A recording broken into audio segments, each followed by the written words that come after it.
everybody. Thank you so much for joining me. So, I've got some content bubbling inside of me.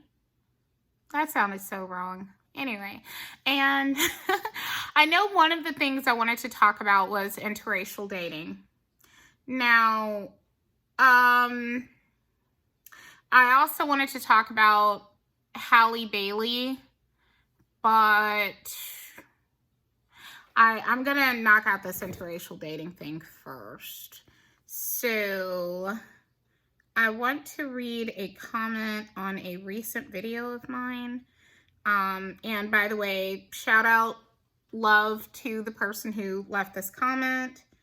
I just wanted to, and I had mentioned that I wanted to kind of respond to it. So let me find the comment. Okay. Black women only want to date black. That's me. Okay.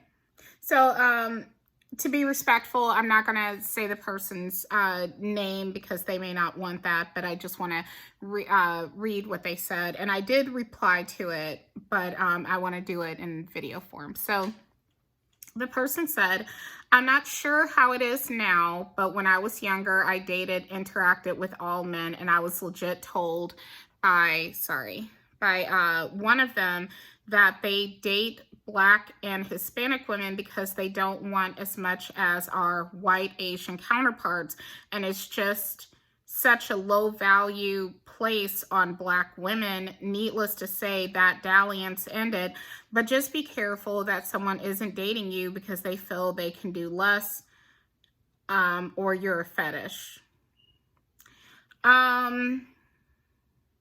So I responded back in text, and I want to talk about this here.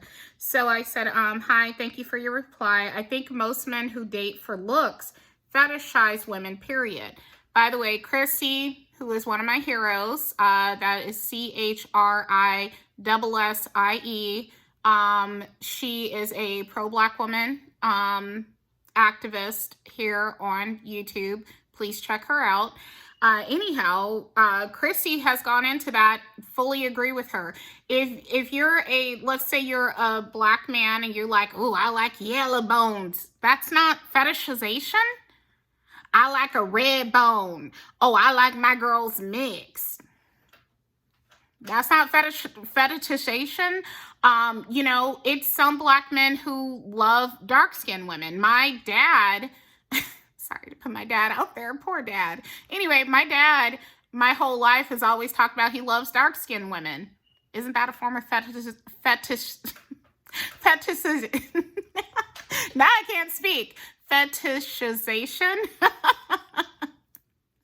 Don't judge me. But no, but seriously, my brother, by the way, my oldest brother, same thing. He's always said, I love dark-skinned women. Isn't that fetishizing? Because, like, what do you know, like, you know what I mean?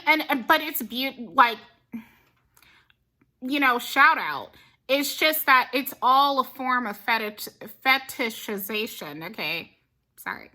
Anyway, it's all a form of it. And whether you like light, dark, within your race, outside of your race, so on and so forth, you know, men who like big boobs, men who like big butts, you know, oh, I like long legs, I like blondes, you get what I'm saying? I like blue eyes. Black people, when we see somebody with eyes that are not brown, we literally will call somebody with non-brown eyes and say that they have pretty eyes. Tell me I'm lying. Tell me I'm lying. Okay, I think I have pretty eyes. Hi, you know, shout out to myself. You know, if you follow my content, you know I can be very hard on myself. But I love my eyes, okay? I actually think I have pretty eyes, you know? They look more hooded because of the extra weight. But yeah, I like my eyes, okay? And my eyes are dark brown. But I've seen so many people get called pretty-eyed simply for being a person of color with light-colored eyes. And by the way, it's not just black people that do this. Non-blacks do this too, by the way. I've seen Hispanic people do this too. I'm sure Asians probably do it. I'm just saying. So it's not just, oh my gosh, that, I cannot say her name, but that famous Bollywood actress, I want to say her name was something like Aishwarya Rai or whatever. I'm sorry if I'm butchering her name. I apologize. So beautiful. She has naturally bright green eyes, and people used to lose their minds over her eyes. And yes, her eyes are pretty, but they would also be pretty if they were brown, but she would not get the same level of attention if they were brown eyes. I mean, let's just have that honest conversation. A part of why she was elevated was because her eyes were light green. And Adriana Lima, love her to pieces. She's also part African, but a lot of people wouldn't necessarily know that from looking at her, especially as she's gotten older. When she was younger, I could see it more because her coloring was a darker shade and stuff. But anyway, the famous supermodel Adriana Lima, she's a little bit older than I am. She has these light blue-green eyes, and people just lose their minds. Would you feel the same way if her eyes were brown? You know, there's a interesting page I follow called Quoves, Qoves. That's how I pronounce it, Quoves. And you can go look that up, and they show like different people and how like messing with their features would maybe like, you know, change how they're perceived and stuff. But no, I don't think a lot of those people, you know, Stacey Dash, I don't think Stacey Dash would have the power and influence that she has if she had brown eyes. Same thing for Vanessa L. Williams. Both of these women are gorgeous. That's not my point. But what really gives them an edge is that they're two black women who have light colored eyes. Okay? And there's this obsession with light colored eyes in the black community. I have seen people who are not the greatest looking people. I'm just going to level with you. They're not. But they have a lighter eye color, and people want to pull out their hair and foam at the mouth over it. Like they don't know how to handle it. Like, oh my God, they're so beautiful. And it's like, they're beautiful because their iris is missing melanin. Oh, okay. I mean, don't get me wrong. You know what I mean? I understand European beauty standards and self-hate and all that. I get it. But it's like, really? Like, y'all are so easy. You know what I mean? But anyway, that's neither here nor there. I'm just saying I've seen that one too many times with the whole eye color thing, whatever, you know? So yeah, that's, you know, look at how black people act. You know, oh, sidebar, I wanted to add about my commentary on the movie Sinners, which I have never seen the movie. I stated that I was offended at the black representation versus the non-black representation, which was by an actress who I actually genuinely like, named Haley Steinfeld. Have been following her since True Grit. Okay, really like her. But if you're not going to make, like, if you want to make this fair and equal and so-called keeping it real, that black man would have been with a fat white woman. Okay?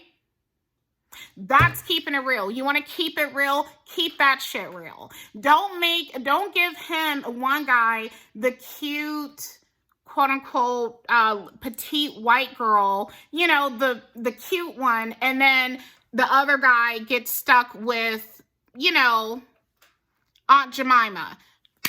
I'm sorry. Don't do that. And then wonder why there's a perception that non-black women are better looking than black women, when that's the representation for black women and that's the representation for non-black women. And don't get about, oh, well, she's actually part black. That girl could go to a Klan rally and nobody would be any of the wiser. Let's not play that game. We're not doing that. We're not. And sidebar, I want to vent about this. And the one drop rule was to protect investments, okay? Because if you can keep a slave, because these masters cannot keep their hands to themselves. So if you could keep a slave for, you know, what do you call that? Like, you know, as you're like bleaching out their blackness, but you could keep that person as a slave, wonderful. You know what I mean? That I'm saying, from a slave master standpoint. That's what that was. That they were not doing that because back then they were genetically smarter than we are when it comes to, or not genetically smarter, that they were smarter about genetics than we are to say that a drop of black blood, a drop of black blood automatically makes you black. That's not how that works. Okay? Let's not play that game. Stop it. Okay? So, no. And I was, it's so funny. I was on a video recently. I'm sorry, I was going to talk about race, but anyway, yeah, so if you wanted to make me happy with that movie, for one, if you want to give him a wife, I mean, the one guy, the black wife or whatever, like I said, then give the other guy a white wife that's her equivalent. But she looked like a slightly younger version of Mama Odie, okay? I didn't say that. I did, but she did, okay? I'm like, y'all can do better than this. This is offensive, okay? So I'm just going to leave it there. Go leave it there. No, I don't think, and if somebody wants to come for me and say, girl, you look just like her, okay? Why you attacking somebody that look like you? I'm not an actress. Oh, by the way, and I thought of another rebuttal on that point. Okay, I'm a relatively healthy person, praise God, blessings. I'm a relatively healthy person. But do I think I should be in the Olympics going up against Simone Biles? Is that a fair fight for me to go up against Simone Biles? I mean, it's not fair. It's not fair. So no, it's not fair to put that one woman, the woman representing the black wife or whatever, to put her up against Haley Steinfeld, who is a traditionally attractive woman. That's not a fair fight. That's my point. It's, the woman the black woman in the movie, it's not that she's a dog. And I've seen her look pretty here and there, but she's not a great beauty, and we're not going to play that game. I'm not doing that with y'all. Y'all, if that's the point, and if somebody wants to leave hate on my page, I'm just going to block you. I'm not going to play that game. I'm not. Good and damn well that you're not, like, if you're a man, you're not, or your man, you're a man, or your man is not wanking his thing to that lady. Okay, I'm not trying to be nasty. I'm sorry, but let's keep it 100. You know better. Stop it. Okay, so that was an unfair thing, and they keep doing this to black women. I have a video. I posted before, like, nothing to do with that Sinners movie. I just posted it as just like, okay, quick story. There's a woman on here I follow. Her name is Everyday Starlet. Very beautiful woman. Extremely intelligent. Love her to pieces. She is awesome. Anyway, about her really quickly is that she is a plus size Caucasian woman, okay? And again, very beautiful. Okay, I see so many comments of people trashing her for being bigger than a size, say 10 or whatever, 10, 12, whatever, I don't know her exact size, but, presumption here, for being quote unquote plus size. I see so many people, namely males, coming for this woman, and it's insane. And she's not the only one, and I'm sorry to put a spotlight on her, and I hope that if she ever saw this, she wouldn't be offended. But there's this idea, and I'd love to hear her take on it, but maybe it would be awkward for her to discuss it in this capacity as a white woman. But I do feel that white women are not allowed to rest in their obesity in the way that black women are. But it's not to our advantage to rest in our obesity. High blood pressure and diabetes and getting limbs cut off and shit is not to our advantage. I'm a big believer that one of the reasons why black women go through some of the higher mortality rates when it comes to giving birth, I'm of the belief, and you can argue with somebody else, but to some degree it is connected to the fact that allegedly we are the fattest group in this country, the fattest demographic in this country. If that is true, we know that obesity is linked to all of these health problems. I can speak for myself as a fat Black woman. I had preeclampsia. When they did my blood pressure at the hospital the night that I was induced, my numbers were coming in at 190. Well, first the woman said 220, and that was with an electric cuff. And I didn't feel anything. Like, I mean, when I say I didn't feel anything, I didn't know. If she hadn't told me, I wouldn't know that I was having these issues, right? Because praise God, I didn't black out or anything. I didn't stroke, nothing that I know of, whatever, right? So, but she told me you are in stroke numbers. She took it manually, which she said is more accurate. It was still at 190 manually. Okay. And I weighed over 300 pounds. Who are you arguing with? Don't argue with me about this. And so I do take this seriously. So yeah, we get to be fat and be happy in our fatness to some degree compared to, say, white women, but it's killing us. Okay? And like, do you understand what I'm saying? If you get it, you get it. And to those of you who don't, I don't know how to get the point across. It's literally killing us. So it's just, and so it is a form of racism. In the short term, yes, it hurts white women's feelings, but in the long term, if it promotes them to be more mindful of their weight because they don't want to be stigmatized. And I know, and this brings up the whole fat shaming thing. And I'm just talking. I'm like literally freewheeling because these are different topics I wanted to talk about on their own. And then now they're coming out in one video. But because white women get stigmatized for being overweight, they're more likely to try to fix it. And because they're, because, nobody wants to be ostracized. So you try to fix it compared to, again, resting in your fatness where you are, more likely to have complications from obesity.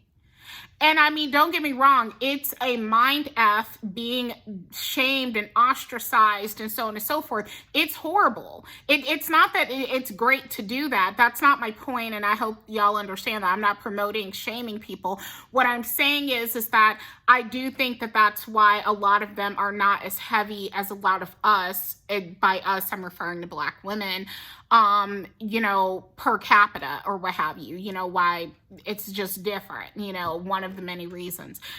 But yeah, hope that makes sense. What I was saying, going back to, what's fair and so on and so forth, it's just that, yeah, I just think that that's really unfair to, like, if you want to have hooked him up with Melissa McCartney, or is it McCarthy? Jenny McCarthy. So I guess it's Melissa McCarthy, right? Because they're cousins. Sorry, Jenny and Melissa. Anyway, so I think it's McCarthy. Anyway, if you wanted to have put her as the mixed race girl, cool. Okay, I ain't got nothing to say about it. Okay, but y'all aren't going to do that. Instead, you're going to hook him up with, or somebody even in that realm. But instead, you're going to hook him up with the cute white passing girl, and then, hook, and I say white passing loosely because I would just call her white, whatever. But anyway, she once categorized herself as white, and or the people around her categorized her as white. By the way, fun fact, if you are around my age, I'm 42 years old, child of the 90s, okay, baby of the 80s, child of the 90s. Her uncle, I think, is Body by Jake. I remember that from the old days. That's where the Steinfeld, because his real name is, I guess, Jake Steinfeld or something like that. I remember it was like similar to Seinfeld, which was a show I used to watch. But anyway, Yeah, just to move on though, that's unfair representation. And so it's not about you being the worst person or whatever thing or whatever. Everything is relative. I may say, hey, are you, to a guy like, hey, are you strong? He's like, yeah, I'm strong in regular terms, but can you compete with a bodybuilder? Is that a fair fight? That's not fair. So it's not fair to have that black woman who is not a bad looking woman overall, but compared to putting her up against Haley Steinfeld, that's unfair. Haley Steinfeld was literally, in a Taylor Swift video as a babe. Because baby, now we got bad blood. Anyway, but she was literally in the bad blood video, okay? Because she's a bad bitch. And you're going to compare those two, and that's just not fair. So no, her character should have been, or that actress should have been replaced with a fat white woman, and then I wouldn't have hardly anything to say about it. I'd be like, nope, yeah, I'll go see it, but I'm not going to go see it when, that's the white girl representation and this black woman is the black woman representation. Please, I'm not. So hope that makes sense. Anyway, and about okay. I wanted to do a video on this. Where's my notepad? This is a old thing that I wrote a while ago, and I just saw, I think Everyday Starlet talked about this recently about shaming or something, but I promise this is me organic. All these topics, these are organic. But I wrote this down. I said, does weight shaming work? And I actually have some voice memos where I went into depth about it. And then I was thinking, I was like, there's so many angles I could take with that. And I wanted to go back and listen to my voice memos to see what angle I was talking about before I did a video on it. But because I'm bringing it up now, does weight shaming work? Yes and no. We're going to get to the yes part first. The yes part is, to some degree, I do think weight shaming works. To some degree. If it really worked, would I be nearly 300 pounds? No. So, no, not 100%. I'm sorry. I'm itching right now. I hope it's spider season, so I hope a spider didn't get me. Anyway, but no, I was going to say that, I think for some people it works. For some people, they can be inspired by a shameful event, not necessarily bullying per se. It could just be something that, I am so sorry, you guys. I literally just got out of the shower and I put on this hoodie, and I'm worried that the hoodie could have a spider in it. I'm not sure because it was in a pile of clothes and you have to be careful with that. Anyway, because the spiders will hide in piles of clothes. I called myself shaking it, but I may not have shook it good enough. Gotta love Texas. Anyway, but yeah, I was saying that, sometimes it's a shameful event. I'll give you guys an example. When I went to California back in 2017, late 2017, I had to use a seatbelt extender. Also, which was awkward and embarrassing. Also, I was I in the middle? I had to be, because I think I was sitting next to him. I forget. Point is, I know there was a woman who was sitting next to me who was as tiny as could be, and I remember feeling like I was kind of trying to avoid encroaching on her space, and I felt like me and my mom were kind of smushed together a little bit because we were sitting next to each other in our seats. And I just remember thinking, and I did videos, if you go back to my 2017 videos, I was wearing a Star Wars tank top, where I kind of talked about it. At the time, I was 279 pounds. I would love to be 279 again. But anyway, I was 279. And at that time, that was the biggest I'd been since my major weight loss journey that started in 2014. That was the biggest I'd been since I had went on to get down to 209. and apparently regained about 70 pounds at that point. Okay. With the start weight of, depending on where you want to go from, 315.8 or 301.6. Anyway, I lost a lot of weight is the point, and I had regained like 70 pounds before going to California. And whilst in California, not because someone verbally shamed me, but because of like my embarrassment of like, you know, the seating situation, and just, you know, I'm just like, yep, I'm going to do something about it. So I went on a little diet while I was there, and I would go on to lose, I want to say in the range of like 13-ish pounds or something, you know.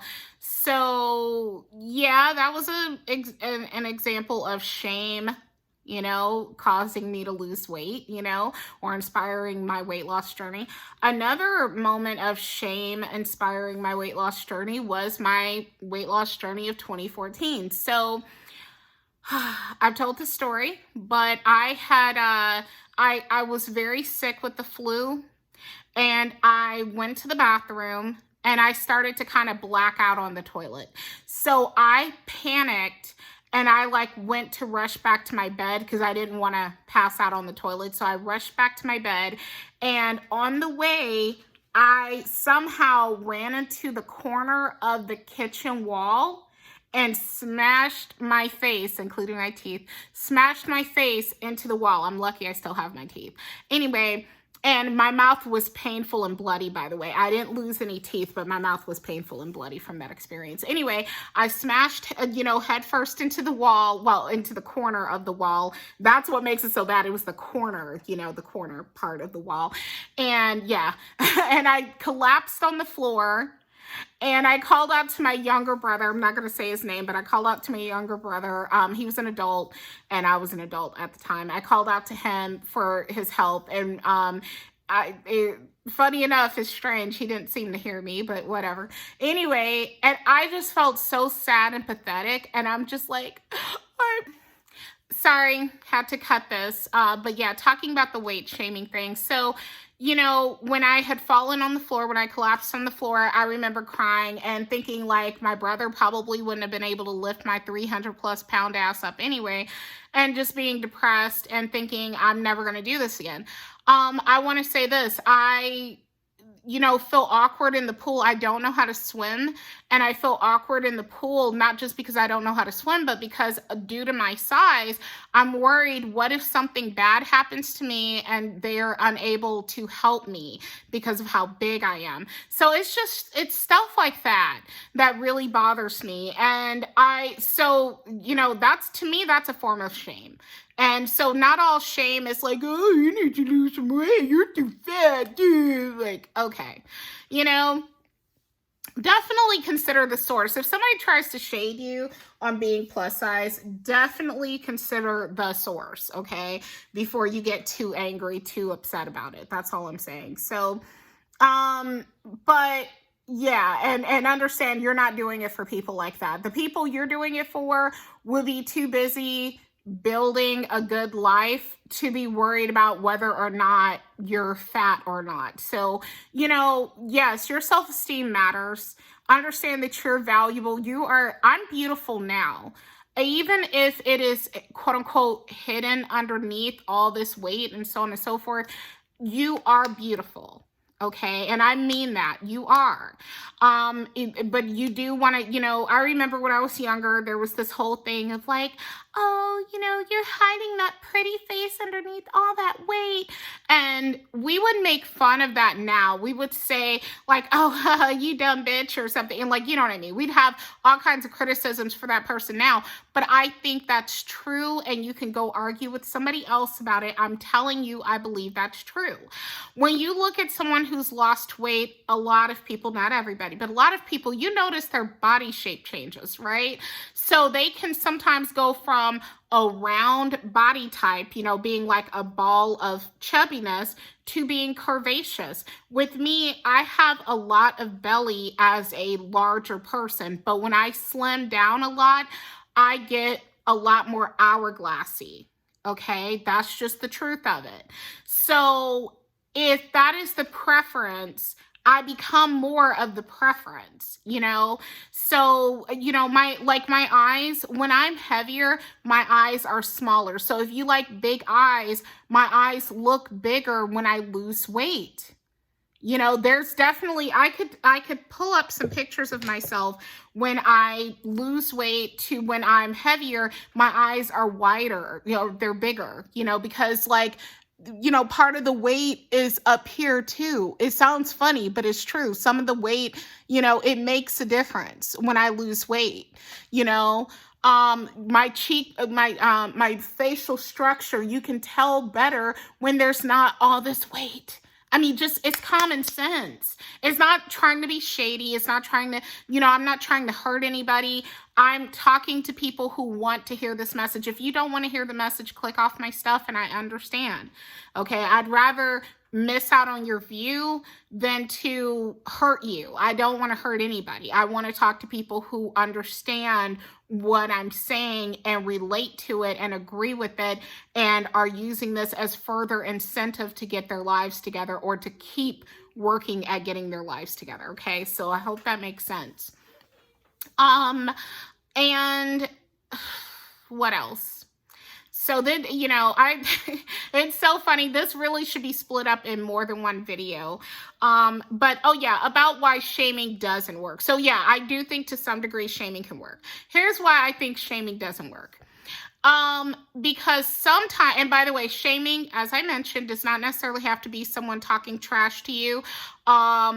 And the last part I will say on that front is that sometimes it is an incident. Sometimes somebody did. I remember I read a story of this woman saying that a homeless man made fun of her as she was, I want to say maybe leaving a grocery store. He mocked her for being overweight and that was her motivation.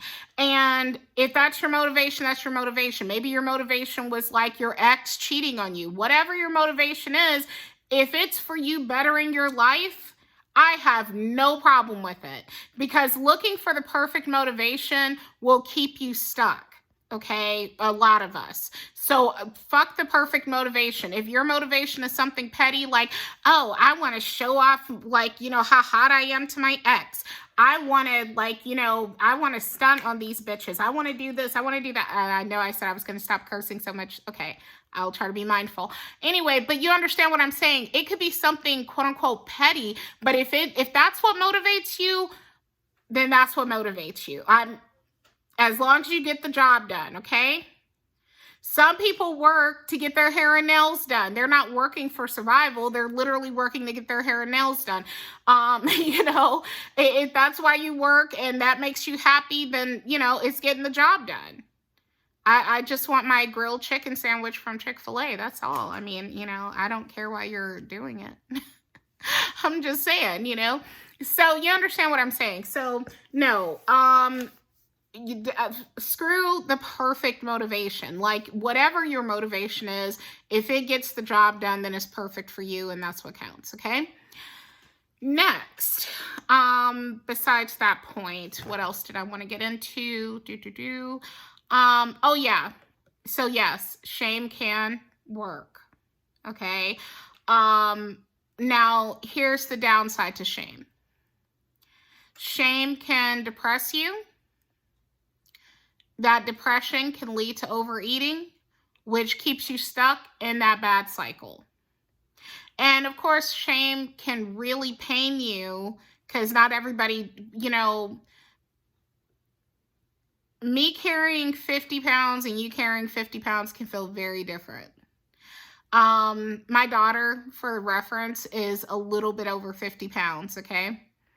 And I have a hard time picking her up and carrying her. My co-parent, on the other hand, who obviously he's a man and he does have more muscle than I do, but nevertheless, you know, he can carry her way easier than I can. You know, you can call me fat and I don't care, but someone else, it can really affect them. I had another person in my comments that, you know, was standing up for the statue in that video that I did on the statue. They were standing up for it and they were saying something about, you know, people hurting other people's feelings and so on and so forth. And again, you know, trying to be mindful, because what I can take may not be what you can take, and vice versa. You know, there are things you can take that I can't take, you know, so I get it. So it's not about me being better than you or you being better than me or anything. We're just different, you know, so I get it. But shame can, you know, it can tear people apart, or it can tear people up. I can tell you, me being put down in my life has had a tremendously negative effect on my life. And that's a story that one day I'll get into. I may wait until I'm at 200 or more subscribers to go into some of this stuff, but I would like to share my story about how, like, people putting me down in my life has had a really bad effect. I'll say this part here, because I'm not naming any names or anything, because I'm going kind of sort of name names, not literally where you guys can find these people and do something to them, but I mean, say who these people, my relationship to these different people who have hurt me in my past. I can say that part, right? But I was going to say that a part of why my body image has been so bad is not just the media. It's also because in my life, I cannot explain this, but I talked about this in my glowing up videos that I did last summer, I want to say. I have had people try to convince me that I'm ugly. I'm not kidding. And I don't think I'm ugly at all. I don't. I mean, do I think I have ugly days? Yeah, I think I have days where I look rough.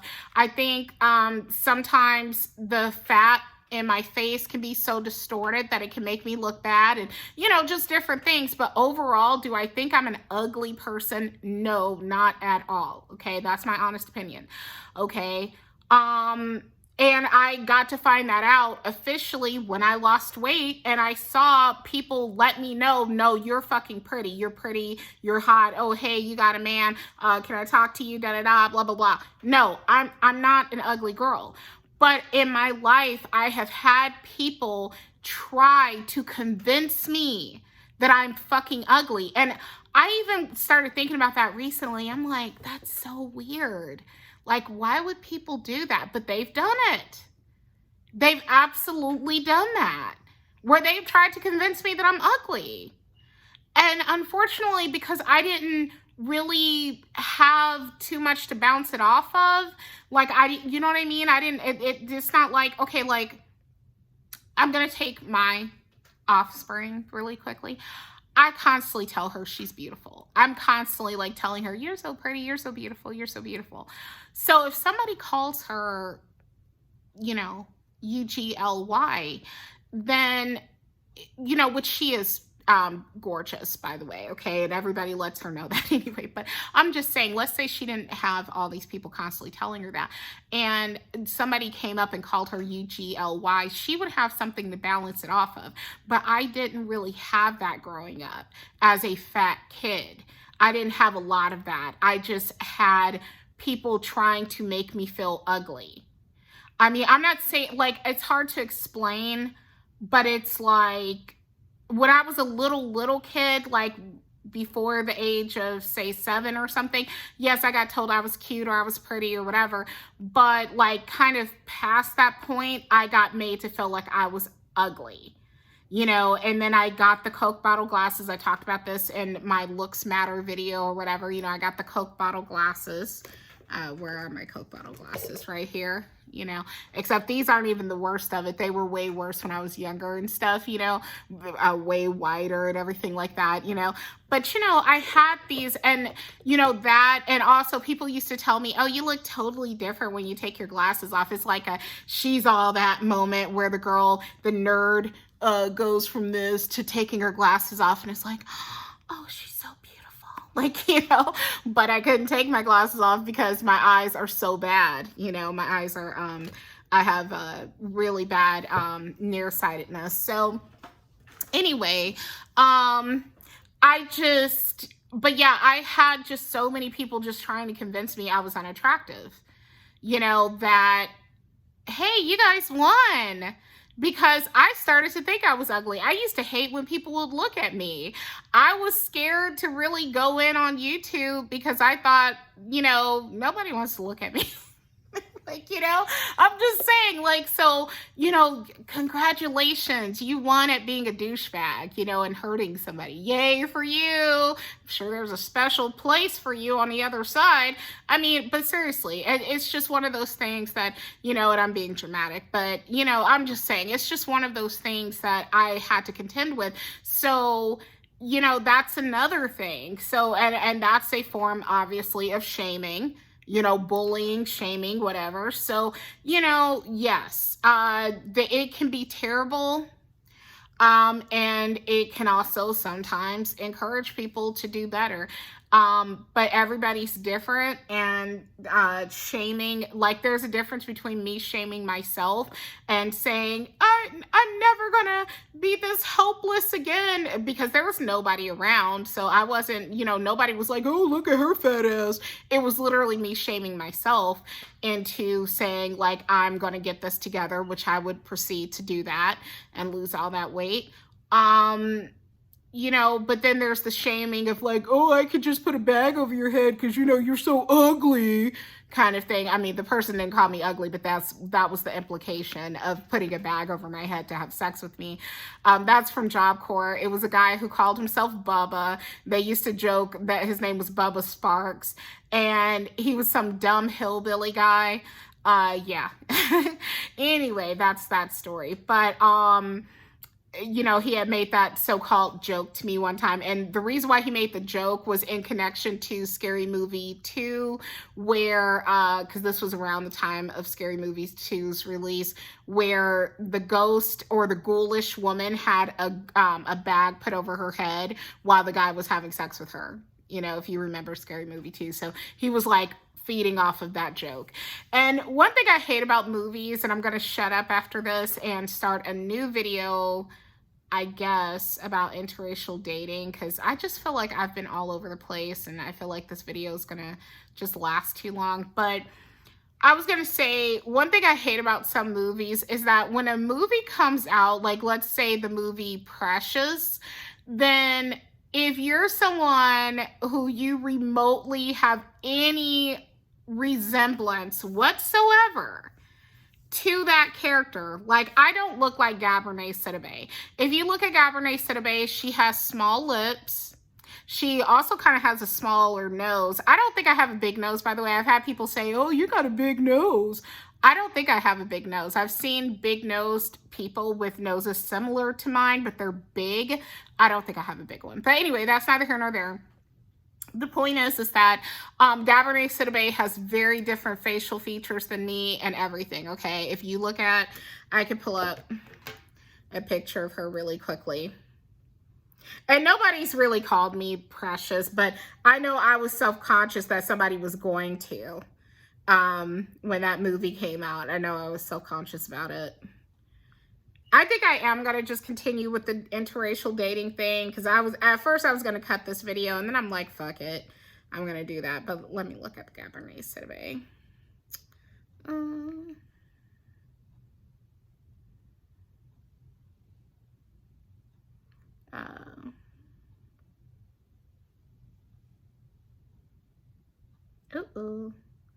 Okay.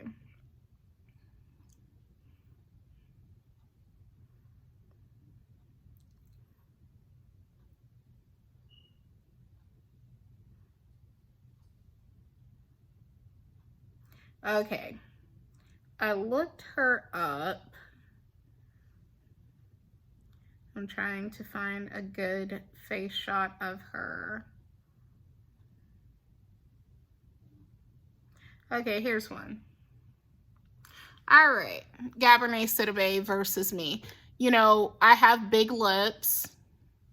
Hope you can see her okay. I have big lips. Her eyes are a little bit more closed than mine.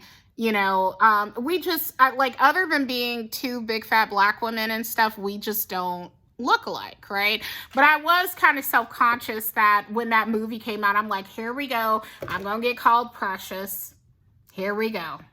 Okay.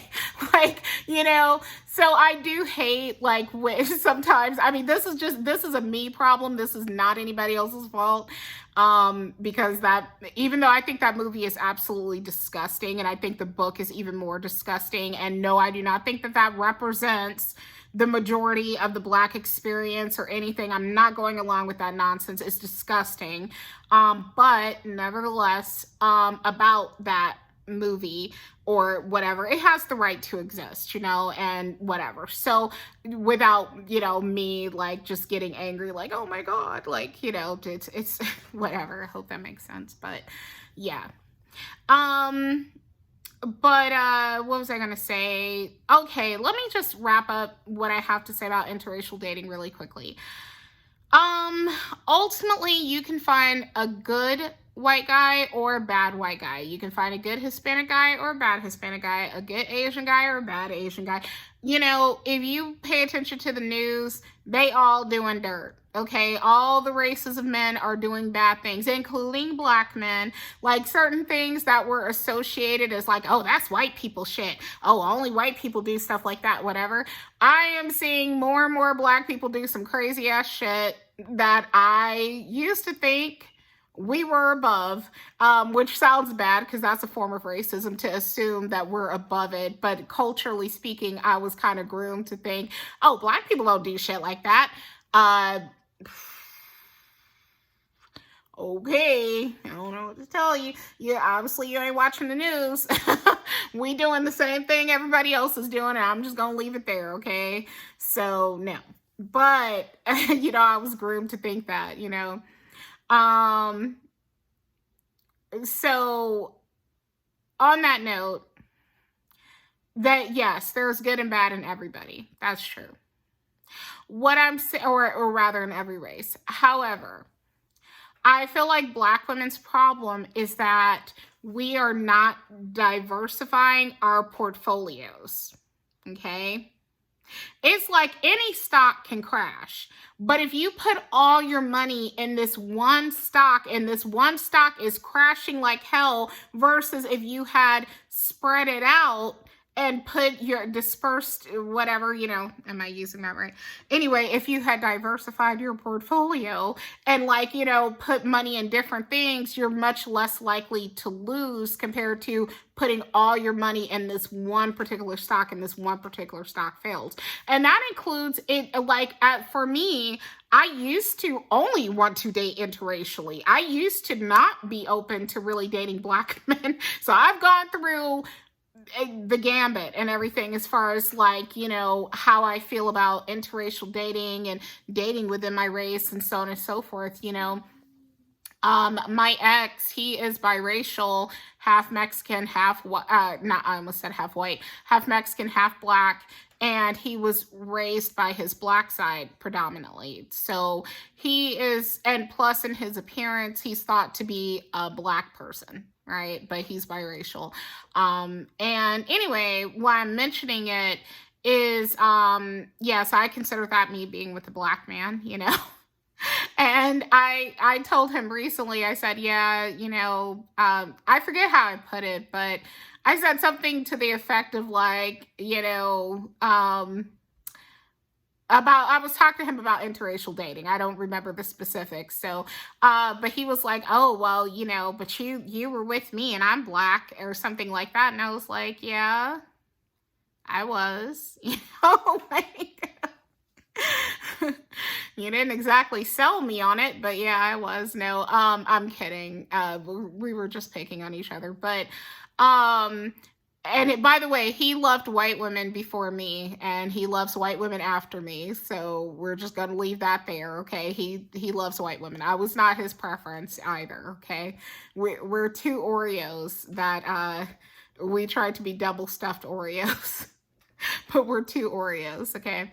Anyway, but no, as far as, I'm sorry, I'm getting off topic. As far as the whole thing, so I feel like Black women's problem is that we're sinking all of our money into this one damn stock, and this one stock is very clearly crashing out.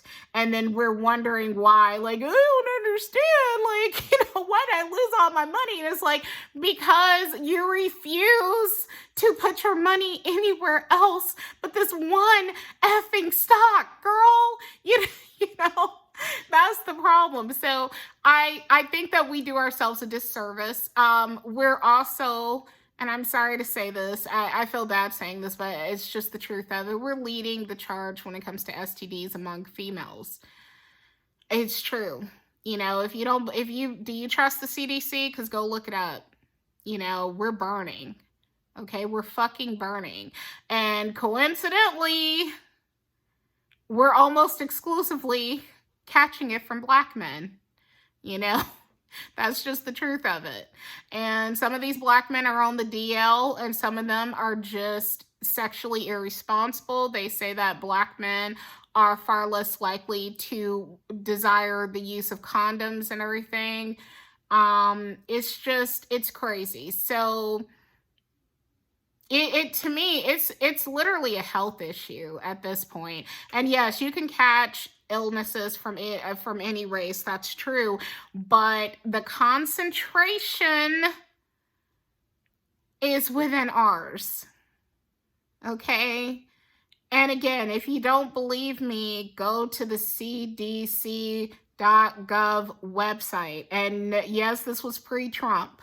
Okay. The MAGA group didn't change the website to say this. This is how it is.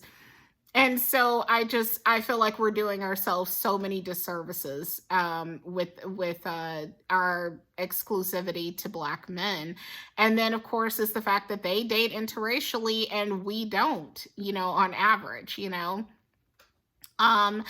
and we also have higher marriage success rates with non-Black men.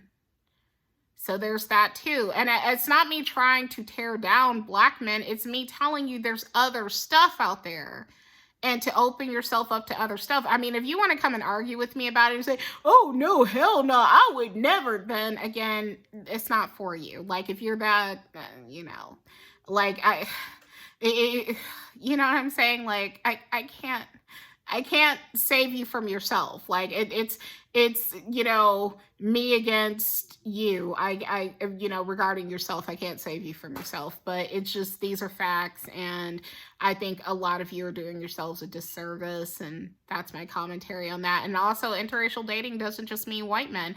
It could be Asian guys. It could be Hispanic guys, it could be Native American guys. It does not have, and many others. It does not have to just be, if you have a thing against white men because you saw 12 Years a Slave or something and it really affected you, whatever. I don't know. I'm just saying it doesn't have to be a white guy, Anyway, so that's my commentary on that. And as far as my relationship history, my mother and I, we had this conversation tonight about airing out our dirty laundry online and stuff. Not her, but like, younger people doing that, where like we go against the things that I'm still of the generation that I was taught, don't put your business in the street, don't tell everybody your business, all that. And then meanwhile, I'm living through a time where people are putting everything on the internet for the whole world to see, right? So yeah. And I'm a part of that, by the way. I'm a part of that. If you watch all my videos, baby, you will get to know me so well. Like, like I'm just imagining, like, because I really do put myself out there, But here is my relationship history, and I'm going to do the best that I can to explain this. I'm not going to include any online relationships. I'm going to only include people that I dated in the real world. Okay. So my first boyfriend as a teenage girl, he was a Black dude, and he was physically abusive, and he ended up being an adulterer who was also on the DL. Oh yeah, and he told me I had a big nose, and his nose was like twice my nose's size. I'm not kidding. Like, he had a really, really big nose, and he told me I had a big nose. He used to make fun of me, like grab my nose and tell me I had a big nose. Okay. Next boyfriend was my ex, who I have videos with, white guy on here, who, by the way, used to tell me I had a small nose. Thank you, sir. He was white. He is a video game addict. He has been certified mentally ill, where he gets a check for it. And yeah, he was not an evil person, or is not an evil person, but he definitely has a lot of mental illness, and I can never be with that person again or anything. I don't know how I managed it the first time, but I can never be with that person again. So there's that. Okay, next. Let me see. Okay, so yeah, over here. Why does it feel like I'm looking over here, but it feels like I'm not making eye contact with the camera? Anyway, but yeah, so next relationship was, oh, no, sorry. Oh, I skipped over poor Richard. Okay, no, Richard was number 2, and Richard was white. So Richard was my first white boyfriend. He's number 2, and he was a nice guy. The worst thing Richard did to me, I'll tell you one positive thing that Richard did was that he, pulled out my chair and opened the door for me, which I always thought was funny. Like, I was so used to not having someone do that and having to do it myself that I was kind of weirded out. I'm like, what is he doing? I was 19 at the time. I'm like, what is this guy doing? You know, I had very limited relationship experience other than that guy who was physically abusive towards me. And, I'm like, what is this guy doing? Whatever, I mean, I figured it out after, like, pretty quickly, but I'm just saying, I actually find that very romantic that, he did that, or very gentlemanlike, that he did that. And he was the first guy to do that for me. But Richard's problem is that he is a very tortured person. Well, I'll tell you the one bad thing he did to me. The one bad thing he did to me, Richard, was that he broke up with me through a girl that was in our little clique. We were a part of a clique, and he broke up with me through that girl. I'm just going to say her name. Her name was Antoinette. He had Antoinette tell me that he didn't want to be with me anymore. Here was the reason, which I found out later because he told me himself. He thought I was ashamed of him because I did not eat my meals with him. Well, this was when I was at Job Corps. I didn't eat my meals with him. I didn't eat my meals with him because I had an eating disorder. No lie. So yeah, crazy story, but that's the meanest thing he did. And he wasn't even hateful about it, but you don't break up with somebody through somebody else. That's not what we do, but not a big deal. But I just want to give full disclosure. So that's what happened with me and Richard. And we reconnected many years later. I don't know how he's doing. Last I heard, he was in Mexico, and I haven't seen posts from him in quite some time. So hopefully he's okay. Anyhow, so that's that story. Then we move on to Brandon. And Brandon, has severe neurological problems and stuff, severe ones, and bless his heart. So I don't think he's ever going to have a normal relationship with anybody if we're having that honest conversation. That's not me trying to be hateful or anything, but he does have severe neurological problems, and I was too blind to see it. And no, I'm not making fun of blind people, but you know what I mean? I was in denial, and plus I was desperate and younger at the time. So anyway, there's that story. And plus I had this thing, like I talked about in a previous video, where I thought I could fix him, and I cannot fix that man or any other man. No. Okay. So anyway, after Brandon came, and I just said his name, but it's not a big deal. After Brandon came, my ex, aka my co-parent. And shy of my first boyfriend, this man has really done a number on me. And yeah, we get along for the most part and stuff, but yeah, he really yeah, no. If I was doing a Yelp review on him, he would get stars. So yeah. I'm sorry, but no, I can't recommend him to anybody. Maybe my worst enemy. Anyway, maybe. I don't know. No. But yeah, I can't recommend him to anybody. True story. I hope that he gets himself together, in that way one day, but yeah, I can't recommend him to anybody. So anyway, and he's half black, half Hispanic. So it sounds like the winner out of the group was Richard in terms of like, being a nice person to me and stuff. And I was also with him, ironically, the shortest amount of time. But Richard couldn't stay out of trouble, which by the way, didn't happen until well after we broke up. That he just was like constantly in trouble and stuff, whatever, and rebellious and everything, a rebel without a cause. But so that relationship would not have worked out, just for the record. Bless his heart. But of the four guys, I would say he was the best one to me. And I would, but I'm not gonna, it's not, to me, it's like I've just had, I've said this before, I've never had a good boyfriend in my life, like an actual good boyfriend, an actual good relationship. I've never had one. I don't even know what that feels like. And I pray to God I meet one. I genuinely pray to God to meet my husband, and that he is a wonderful, awesome, amazing person that makes me happy, and that I make him happy, and all that good stuff. I pray on that. But I don't know what that's like at this point. I know what it's like to be temporarily happy with somebody, only to find out that that person is cheating on you and disrespecting you and just all that. You know what I mean? Or that you think somebody is so great, and what you really see in that person is you projecting yourself onto that person, which is what I did with my ex, Brandon.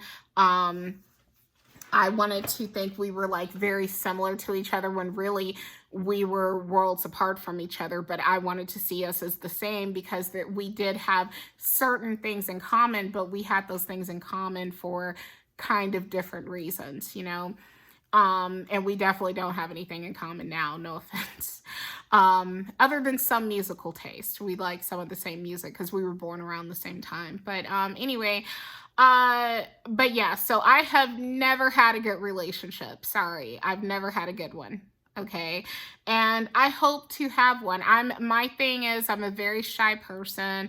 As I mentioned, I dropped out of school when I was very young, and I've lived a very reserved life. I didn't really start to like build friendships until I was in my 30s. And that, I'm seeing more people come forward and say that they've never really had friends like that. With me, I used to be afraid that people would reject me and stuff. And so I just never put myself out there like that. And then as a friend in my 30s, because it's almost like having friends when you're a teenager, when it's your first time having friends, then I was a big time pick me friend, and I tried to like bend over backwards and do the most for people, and then wondered why I got fucked over. Like, boo. Anyway. But anyway, so yeah, that's pretty much it. This was a very long video talking about so many different things. Thank you for watching. Thank you for supporting me. I hope you guys got something good out of it. That's me oversharing. I used to have a name called Okay Oversharing. Yes, heavy on the oversharing, but I hope that my oversharing reaches you in a positive way. So that's pretty much it. Take care. Bye.